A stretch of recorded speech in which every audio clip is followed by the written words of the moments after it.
So, what's the biggest mistake people make when they try to create a food forest? Well, first of all, who are people? Where are we drawing this data from? Essentially, we're drawing this data from four subsets of people. And let's take you behind the scenes and show you. The first group of people, we have a business called the Permaculture Apprentice. This is my business partner, William Horvath. He's an engineer. I'm a lawyer. This is the website. And in the last 7 years, over 2.2 million growers have read our articles on permaculture. And essentially, these mistakes are their lived-in experiences. You are benefiting from the mistakes of those 2.2 million farmers. When we've asked them, what are your biggest challenges on the farm? What do you regret doing the most? What do you think are your biggest mistakes? These were the things that popped up. So that's group number one. The second group is the people on our email list. We have 36,000 subscribers. We're all farmers, growers, homesteaders. And again, whenever we've asked them a question about what are you struggling with on the farm, and when we read their questions to us, we look at their replies, we look at what they're doing on the farm, what they're doing well, what they're doing incorrectly. These are the mistakes that pop up. This is the second group of people. The third group of people are people we've actively taught permaculture to. So we have multiple courses on various aspects of permaculture, anything from like buying land to designing your permaculture systems to actually implementing stuff on the farm. So we've taught rough thousands of people in the last 5 years. And the last group is if you focus on a subset of those people, specifically in regards to food forests and including our consulting clients, we've helped just over 1,000 people set up food forests all over the world. So everything I'm going to say in this video is based on the actual experience of those people, the mistakes they've made, so you don't have to make the same mistakes. So if we zoom out and look at the aggregate of that data, what do we see? Well, what I see when I look at all of that data is the biggest mistake is they're not precise enough when they set a priority for the project.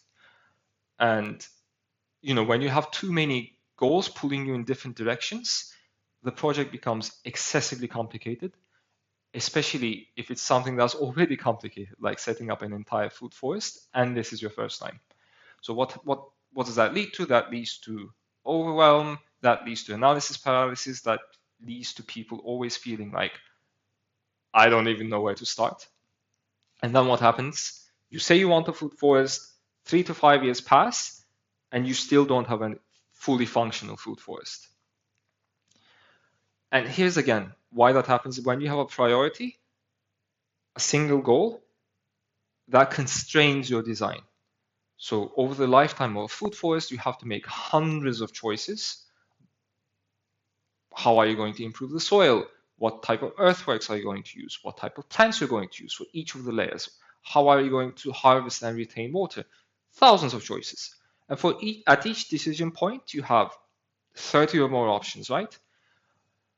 But if you have a single priority, what that does is it automatically eliminates a lot of those choices. So at each decision point, instead of having, let's say, 30 choices, it collapses it down to 5 choices, which simplifies the entire process. And I want to show you something. This is a whistle-stop tour of William's farm.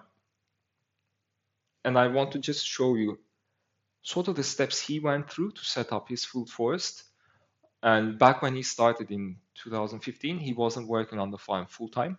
So especially if you're like him and you're not working on the farm full-time, I want to give you a sense of how long it actually takes and what are all the things you're going to do.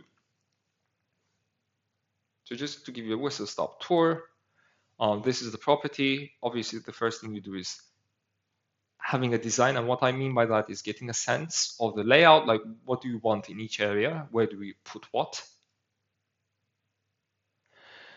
And then once you've established once you've figured out where you want your food forest to be, Where's patch 1, where's patch 2, where's patch 3? You start doing that in increments, and just take a look at, like, behind every picture you see here are probably 20, 30 decisions about everything from ranging from what type of project to do, to how to do it, which system to follow, what tools to use. So just to give you a really quick whistle-stop tour of all the things that are being done.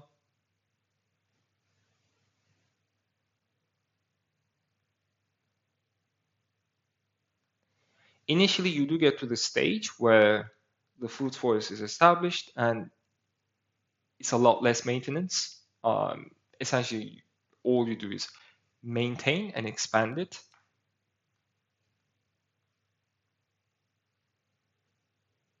So I mean, it goes on and on and on and on and on and on and on. And if you look at some of the workflows you have to set up, like there's so many different moving parts. Ultimately, my point here is this.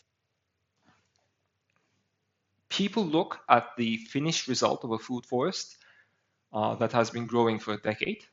They look at the best food forests in the world, the famous food forests like the ones you see on the screen here. And then they go, oh, I definitely want all of those. But in the initial stages, when you're starting the project, especially if this is your first time, don't make things overcomplicated for yourself. So to give you an example of what typically happens, we ask a client, okay, so what is the goal for this project? What do you actually want from your food forest? And typically they say something like, oh, we want to grow healthy food for our family, and make some money by selling some of our produce at the farmers market and regenerate the landscape. Oh, and there's a couple of wildlife species that aren't doing so well, so we want to give them a boost. And you know what? My mother's second cousin, thrice removed, is really into essential oils and folk remedies, so we kind of want to grow some medicinal herbs for her too. Would you also like your food forest to function as an intergalactic traffic sign to help aliens land their spacecraft? Because that's about the only thing you haven't mentioned yet. That's what my face looks like whenever I'm in a consultation, sitting on a meeting, and the client, without any sense of irony, says something like, here are our top 10 priorities for this project. Now, quick aside for an English lesson, the word priority entered the English language in the 1400s. It was singular. It meant the very first or prior thing. And for the next 500 years, it remained singular. Then in the 1900s, we decided, hey, what if we just add an S at the end, make the word plural?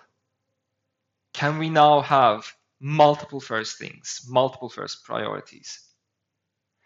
Well, you can't bend the word and expect the reality that word depicts to bend to accommodate your wishful thinking.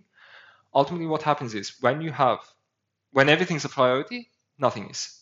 And especially in the context of a food forest, when you have too many different design goals, one of the things that happens is you end up, because you can't accommodate all of them, right? You don't have infinite resources, you certainly don't have infinite time. And even if you had, the requirements of each aspect might be different. So you can't accommodate all of them. Then what happens? You start making trade-offs at the margins that you would never consciously make as part of your intentional strategy. So this is my biggest tip for you. Before you do anything for your food forest, just take a moment to think about, what do I want from my food forest? Do I want, is it to become more self-reliant? Is it to generate an income? Is it to produce healthy food for my own family? Is it to educate others? Is it to save a particular species of wildlife? Is it to have a fun project for the whole family to do? Because each of these will have different considerations for your time and money. A very practical example, let's say you want to generate an income. If you're creating a food forest to have stuff to sell, then you need to you start by researching what actually sells well in your area. How do you grow those efficiently? Do you go for stuff that's easier to grow? Do you go for stuff that's harder to grow because there's less competition? What would give you the most yield for your effort? So you look at all of those commercial considerations. And the list of plants you come up with are probably going to be very different than what you personally like to eat and what you would grow if you were growing this food forest mainly to feed your own family. So the easiest way to save you hundreds of hours over the lifetime of your food forest is gun to the head, pick one. If you could only have one thing from your food forest, what would it be? Yes, eventually, once your food forest is established, it will probably be able to do multiple things for you. But initially, what's the one thing? If you had to kill everything else, what do you want? Now, if you look at the workflow for creating a food forest, if I were to break that down into stages, these would be the big picture stages I would break it down into. And at the end of this video, I want to take a few minutes to give you some practical resources to help you actually establish a food forest. So if you want a guide on all of these stages and on the practical steps you need to do under each stage, we do have this massive guide on our website. It's an article, it's free. Let me just show you. I think it's something like 7,000 words. It details every single step of how to grow a food forest. And for each step, it gives you a lot of resources, practical resources you can use to take action on that step. All right, to summarize, the lesson here is start at the top with one big goal, and work your way down from that, because that's going to impact everything else in your design and everything else in your implementation. Once you've decided on what your priority is going to be for that food forest, go check out the article for very detailed how-to on all of the steps you need to do. All right, see you in the next video.